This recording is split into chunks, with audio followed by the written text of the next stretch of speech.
Lay down your weapons, and you shall not be harmed. I will not warn you again. Drop your weapons, or we shall take them from you. Do as they say. I sense we will come to no harm. The loss of your weapons shall be a temporary thing only, and it is necessary. There is much to be gained here without violence.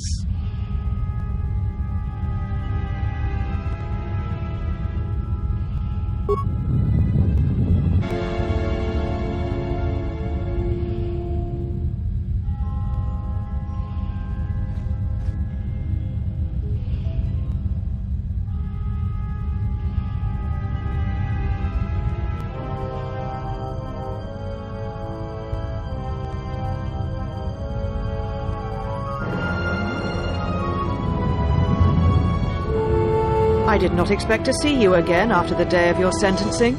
I thought you had taken the Exile's path, wandering the galaxy. Yet you have returned. Why? Your concern is noted. Your friends have not been harmed. They have been detained for their safety.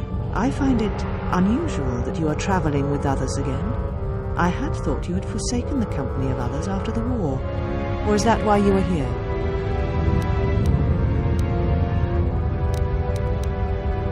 Your ship? Ah, the Ebon Hawk. It is not your ship.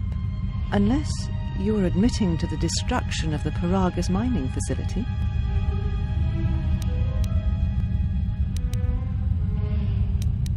So, at last you admit it. At least you have that much courage left. You have not changed. Acting instead of thinking. Putting yourself before the galaxy, before the Jedi. Do you know what you have done? No, your crime is much more than that. Without the fuel from Paragus, Citadel Station cannot maintain its orbit. It will crash into the planet and its destruction will echo across 20 other worlds. Telos was a test to see if the Republic could mount a restoration effort on the Outer Rim. When it fails, the Republic will not finance another. The other Rim worlds, devastated by the Sith, will remain graveyard worlds, devoid of life. And that is the magnitude of your crime.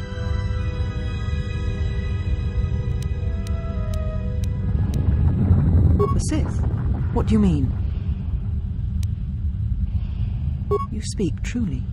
You have encountered the Sith. I can feel the scars on you. Tell me, where did you encounter them?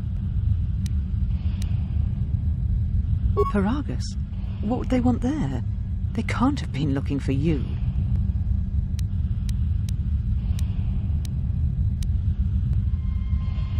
You. If they thought you were Jedi, the teachings of the Sith blind them indeed. I am the last Jedi, not you. You betrayed our teachings, our beliefs, the very core of the Jedi Order. If these Sith attacked you, they will soon realize their mistake. And if you escaped, they most likely let you go to see if you would lead them here.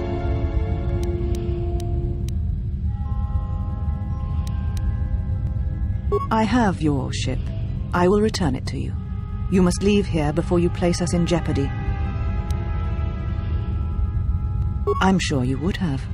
You have grown colder and more monstrous outside of Revan's shadow than you ever did in the war. Why did you even return? To challenge the Council's decision on your exile? To defend your betrayal? You and all the Jedi who followed Revan caused the Jedi Civil War. It was because the need to wage war burned within you. The Jedi Order asked only for time to examine the Mandalorian threat. They urged caution, patience, and you defied them. So when you returned, you were brought before us. You were a Jedi no longer, and so you were exiled. There was much about that day that was difficult to forget. Your words, your defiance, and when you stabbed your lightsaber into the center stone. I have kept it, so I would never forget.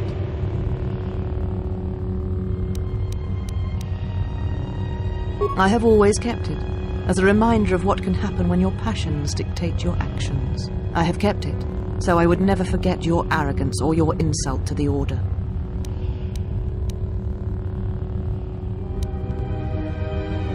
It is not yours. It is a symbol of something greater which you no longer represent, but I am not unsympathetic to your feelings. Leaving the Order must have been difficult for you. Yet you gave the Council no other choice. You gave me no other choice. Life is filled with choices, and when you are forced to make one, you have the Jedi teachings to guide you. So your choice was to meet the aggression of the Mandalorians with more aggression. That is not the Jedi way.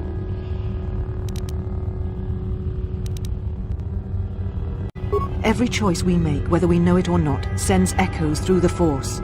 It can awaken feelings, ignite passions, hate, anger, fear, where none existed before. By meeting aggression, by serving as an opponent against which the Mandalorians could test themselves, you fed their hate, their lust for war, and it sent a terrible echo through you. And because of it, you and those Jedi who met them on the battlefield lost their way, and you turned on us. Without you and the other fallen Jedi to support them, to feed their lust for war, Revan and Malak's crusade would have been over before it began. You betrayed the Jedi teachings. All that you had been taught you threw at your feet, crushed them beneath your heel. The Jedi teachings require we examine our actions. Acting without reflection is not our way. There was no guarantee that marching to war would have saved the Outer Rim. In fact, quite the opposite. A physical victory perhaps, but the real victory lay in...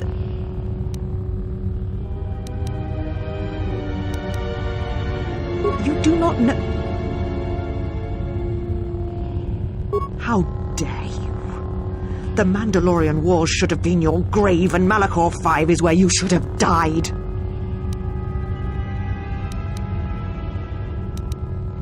You see shadows where there are none, and hate where there is none. You are blind, as always. I tire of fighting with you. You lust for war, and you always will, and you have succeeded in distracting me from my questions. So answer me.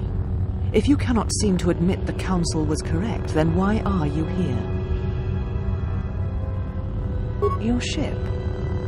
Ah, the Ebon Hawk. It is not your ship. Unless you are admitting to the destruction of the Paragus mining facility. The Ebon Hawk is here, safe. Its records and navicomputer are being dissected to determine what caused the destruction of the Paragus facility. The destruction of Paragus gave me the right. If it is your ship, perhaps I should be questioning you as to what happened, and why you destroyed the facility and murdered all the miners stationed there.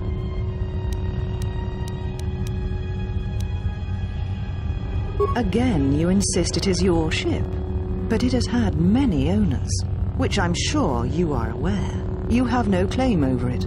Even if you did, the destruction you have already caused demands that you be tried and punished for what you have done. It was too much to hope that you may have come here to finally admit the Council was right. Take your ship, then. I don't care where you go, just leave this place.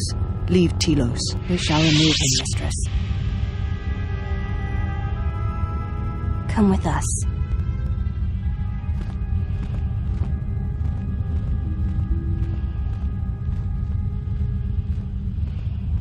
Are you all right, mistress? The exile brought up feelings best left forgotten. Forgive me, mistress, but I must ask. The exile. I've never seen another affect you so strongly. Did you care for him once? The Jedi have no such attachment. As always, he will do as he wills. And the galaxy, and the feelings of others, can burn for all he cares. The day we judged him, I stood in the chamber, and he was so right. He was so certain of it, I doubted myself. He chose Revan over the Jedi, over the Council, over... But now I am tired. I must meditate. Of course, mistress. I will tell the others you are not to be disturbed. And please, do not exhaust yourself. We can attend to matters here.